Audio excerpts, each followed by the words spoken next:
ആചാര്യ T V Hindu ആചാരങ്ങളെയും അനുഷ്ഠാനങ്ങളെയും കുറിച്ച് കൂടുതൽ അറിയാൻ ഈ ചാനൽ സബ്സ്ക്രൈബ് ചെയ്യുക. നമസ്കാരം. ഐശ്വര്യവും സമ്പത്തും ഉണ്ടെങ്കിൽ ജീവിതം എത്ര സുഖകരമായിരിക്കും അല്ലെ? അല്ലയോ ശ്രീ ഗുരുവായൂരപ്പ, അവിടുന്ന് ഉപാസിക്കുന്നവർക്ക്, അവിടുത്തെ ഉപാസകർക്ക് താങ്കളുടെ കരുണയുണ്ടെങ്കിൽ എന്താണ്, ഏത് സമ്പത്തും ഐശ്വര്യവും നേടിയെടുക്കാൻ സാധിക്കും. അവിടുന്ന് സർവ്വ ഐശ്വര്യങ്ങളും നൽകുന്നു. അവിടുന്ന് കൃപാകടാക്ഷം പതിയുന്ന ഭക്തന്മാരുടെ സർവ്വ ദുഃഖങ്ങളെയും അകറ്റുന്നു.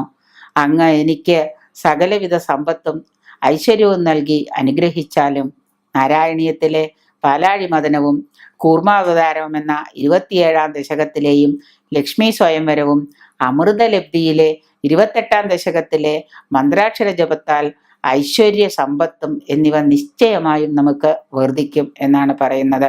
ഈ പാലാഴി മധുരത്തിലെ കൂർമാവതാരത്തിലെ 27-ാം ദശകവും ലക്ഷ്മി സ്വയംവരത്തിലെ അമൃതലബ്ധിയിലെ 28-ാം ദശകത്തിലെ മന്ത്രാക്ഷരമൊക്കെ വളരെ ധാരാളം മന്ത്രജപം ആയതുകൊണ്ട്, അതായത് ധാരാളം നമുക്ക് പറയാനുള്ളത് കൊണ്ട് നമ്മൾ ഇത്രയും സമയം യൂട്യൂബിൽ ഇത് പറഞ്ഞു കഴിയുമ്പോൾ ചിലപ്പോൾ എല്ലാവരും അത് ശ്രമയോടെ കണ്ടുവെന്ന് വരില്ല.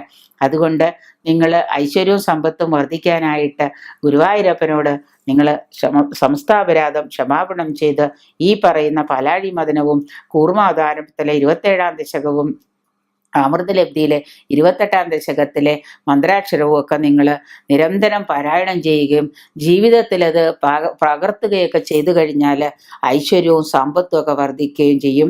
അതുപോലെ തന്നെ ഐശ്വര്യവും സമ്പത്ത് വർദ്ധിക്കുന്നതിനോടൊപ്പം തന്നെ ഗുരുവായൂരപ്പൻ്റെ കടാക്ഷവും നമുക്ക് നേടിയെടുക്കാൻ പറ്റും. അതുകൊണ്ട് തന്നെ അല്ലയോ ശ്രീ ഗുരുവായൂരപ്പ, അവിടുത്തെ ഉപാസകർക്ക് അവിടുന്ന് സർവ്വ ഐശ്വര്യങ്ങളും നൽകണേ എന്ന് പറഞ്ഞുകൊണ്ട് നമ്മൾ അമൃതലബ്ധിയിലെ 28-ാം ദശകത്തിലെ മന്ത്രാക്ഷരങ്ങൾ നമ്മൾ എല്ലാ ദിവസവും നിരന്തരം പാരായണം ചെയ്യാൻ ശ്രമിക്കുക. നിരന്തരം പാരായണം ചെയ്യുന്നത് കൊണ്ട് അതെന്താണ്, നമുക്കത് കാണാപ്പാടാവും. അപ്പൊ പിന്നെ നമുക്ക് തെറ്റുകളില്ലാതെ അത് നിരന്തരം പാരായണം ചെയ്യാൻ പറ്റും. അപ്പൊ അതുകൊണ്ട് ആദ്യത്തെ കുറച്ച് ദിവസം നിങ്ങൾക്കത് ചെയ്യുമ്പോൾ ബുദ്ധിമുട്ടുണ്ടാവും. ഇതെല്ലാം വാങ്ങിക്കാൻ കിട്ടുന്നതാണ്, ബുക്കുകൾ വാങ്ങിക്കാൻ കിട്ടുന്നതാണ്. വാങ്ങിച്ച് അതിൽ മാർക്ക് ചെയ്ത് സംശയമുള്ളവരുണ്ടെങ്കിൽ അത് ഏത് എന്ന് വിളിച്ച് ചോദിക്കുക. അത് മുഴുവൻ പറഞ്ഞു തരാൻ പറയരുത്. കാരണം അത് മുഴുവൻ പറയാൻ നിന്ന് കഴിഞ്ഞാൽ ചിലപ്പോൾ 1 മണിക്കൂറോ 15 മിനിറ്റൊന്നും തീരില്ല, 1 മണിക്കൂറിനേറെ എടുക്കും. അതുകൊണ്ട് തന്നെ അമൃതലബ്ധിയിൽ 28-ാം ദശകത്തിലെ മന്ത്രോപാസനയും കൂർമാവതാരത്തിൽ 27-ാം ദശകവും നിങ്ങൾ ഗുരുവായൂരപ്പനെ മനസാധ്യാനിച്ചുകൊണ്ട് എല്ലാ ദിവസവും പാരായണം ചെയ്താൽ തീർച്ചയായിട്ടും നിങ്ങൾക്ക് ഐശ്വര്യവും സമ്പത്തും വർദ്ധിക്കുമെന്ന കാര്യത്തിൽ വിശ്വാസമുണ്ട്.